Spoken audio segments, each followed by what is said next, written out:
kung sino man ang nagpapakana ng narrative na kaya nagpalit ng leadership para i-delay yung impeachment, it is absolutely not true.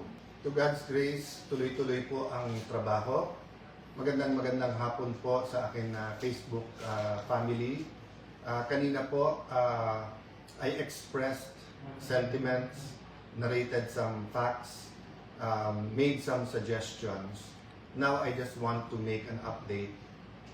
Before that, someone told me, battle of narratives ang nangyayari. And may angal po ako doon. Because real lives is not about narratives. It's about the truth. Diba? Kung ang narrative mo, ito mga nagugutom, tulungan natin. Ito yung impeachment, dinidelay, wag natin payagan. Kaya nga po narrative may script. People are really suffering because of the high prices, hindi lang ng diesel, LPG, gas. Yung 7% inflation, yun po ay average, yun po ay isang basket at karamihan dun pagkain. But maraming hindi kasama dun sa indicators na yun ng basket ay sobrang tumataas ang presyo. Having said that, may kakulangan. Mataas na presyo, meron pang shortage doon po sa fertilizer. May parating pa na super El Nino, and then eto naman tag-ulan, hindi pa naman naayos yung ating mga flood control. So I'm very, very concerned about the day-to-day life of each and every Filipino. That is why we're trying to put some order in terms of priority. So ulitin ko po hindi po magulo ang Senado. Look at our session since I took my oath. Lahat ng session very orderly, puno ng substance, at sumusunod kami. Yung panggugulo ay nangyayari before or after the session and was beyond our control. Meaning kami ay nagre-react. So kanina nilinaw ko na receive na ng Senado ang articles of impeachment. Ang tungkulin ko po ay sumulat sa House of Representatives. Ginawa po natin kaagad yon. Kahapon pinadala natin, Wednesday night, sa gitna ng kaguluhan, ni-receive. At I'd like to thank the Senate staff, Secretariat, na iwan sila.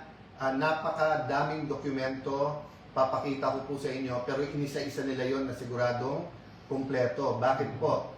Hindi nila masacertify sa akin at hindi ko send sa House nang hindi ito natatapos. Kinonsulta ko lahat, pati sila. Sabi, sir, huwag na natin tantanan, tapusin na natin ito tonight para bukas mapadala natin. So in the meantime, nang pinadala sa Senado, yung articles of impeachment po ay pinadala na sa lahat ng opisina. Makikita po natin dito ang pangalan ng mga senador, tapos yung receive ng staff nila at saka yung date and time. So 23 senators chose to receive it already. Ang natira na lang po ay office ni Secretary Risa na Senator, anong sabi? Secretary. Sorry. I was on my mind kasi yung Sergeant at Arms at Senate Secretariat, no? Again, salamat sa inyo. But the Secretariat, ipapadala to sa Vice President para sagutin niya. So ito po ang sulat ko po sa lahat ng mga senador na marireceive po nila. For the honorable members of the Senate, I write to inform you of the action taken by this office in connection with the impeachment against Vice President Sara Zimmerman Duterte transmitted by the House of Representatives. The Senate received the resolution of the House of Representatives setting forth the said articles of impeachment together with annexes thereto on May 13, 2026. On 13 May 2026, pursuant to Rule 1 of the Senate Rules of Procedure on Impeachment Trials and consistent with its mandate under Article 11, Section 3 of the Constitution, the Senate has taken proper order of the impeachment and shall immediately proceed to its consideration.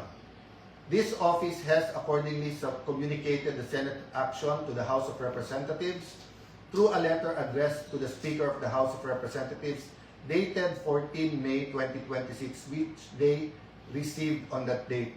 By the way po, nakausap ko rin po si Speaker sa phone noong May 13 at binanggit ko po na we will be replying at natanggap na po. Yes, kasi papunta or nandun na yung taga-House of Representatives. In view of the foregoing, the Senate shall convene as an impeachment court on 18 May 2026 at 3 p.m. in accordance with the applicable rules and procedure. You are hereby requested to be present at the session hall on the said date and time in observance of the solemnity of the proceedings and pursuant to the Senate Rules of Procedure Impeachment Trial. All senator judges are enjoined to wear their robes upon the convening of the impeachment court. Your presence and cooperation are essential to the properly orderly conduct of these proceedings. Yan po. So advice ko po sa mga minority senators kung pwede pong whether may group chat or meeting na po kayo, nag-meeting na po kami ng majority, mag-meeting po kami ulit. At so far, we're all in agreement na the rules that were good for the past impeachments are good for Monday. So hindi nyo ma-expect ang delay on our part.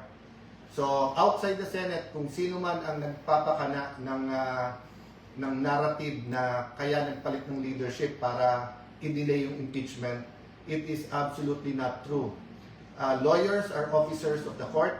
I believe in the honor, in yung pinaghirapan ng bawat isang abogado, yung pagmamahal sa Diyos, sa bayan, sa konstitusyon. So I am again asking yung mga law deans, mga bata po nakatingin sa inyo. You took the extraordinary step of not even asking, not even communicating, walang due process. Pinagbintangan nyo po kami na yung change in leadership is denying due course or will delay the impeachment proceedings. So siguro naman po, with all humility, kaya nga kumpanyero tawag natin, kumpanyera. So sa korte, pag may nagkamali at sinabi, pasensya na kumpanyero, pasensya na kumpanyera, so tumimbre man lang kayo, hindi man lang kayo tumimbre, ngayon opportunity nyo to have a joint circular then or joint statement saying that we apologize to the honorable senators of the new majority kasi nakikita namin ngayon that nag-move ng tama. By the way, Lodins, yung ilan sa inyo criticize sa amin. Hindi ba sunod-sunod po na pinatunayan sa Supreme Court na tama po kami?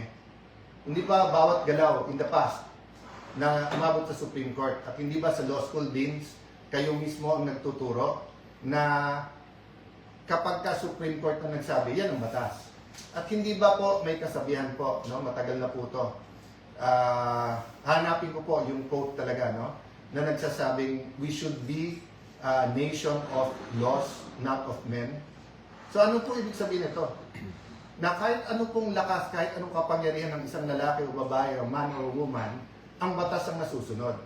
So kung nag-a-argue tayong lahat, tapos may desisyon na ang Supreme Court, kayo pa rin ang tama, yun po ba ituturo natin sa mga law students? So ngayon po, na sinabing agad-agad, sinabi pong forthwith, sinabing no delays, nasa lounge po ako at kinuha ko opinion, pati ng mga kasama sa minority. Sa Lunes po, hindi po yung majority ang magiging dahilan ng kahit anuman delay.